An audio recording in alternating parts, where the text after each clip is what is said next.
Welcome to my channel. In today's video, I'll show you how to add a fingerprint on a Samsung phone. Let's get started. First, open the Settings app on your Samsung phone. Then scroll down and tap on Security and Privacy.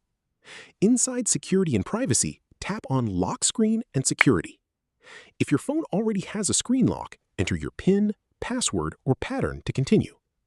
Now tap on Biometrics. Here, you'll see options such as face recognition and fingerprints. Tap on Fingerprints. Then tap Add Fingerprint or Register Fingerprint. Tap Continue to begin the setup process. Now place your finger on the fingerprint sensor inside the circle.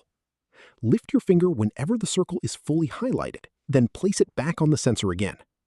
Keep adjusting your finger slightly each time so the scanner can capture every part of your fingerprint. Continue this process until the progress reaches 100%. Once the fingerprint has been successfully registered, tap Done to save it. From now on, you can use your registered fingerprint to unlock your Samsung phone quickly and securely. You can also return to the Fingerprints menu anytime to add more fingerprints or remove existing ones. And that's it.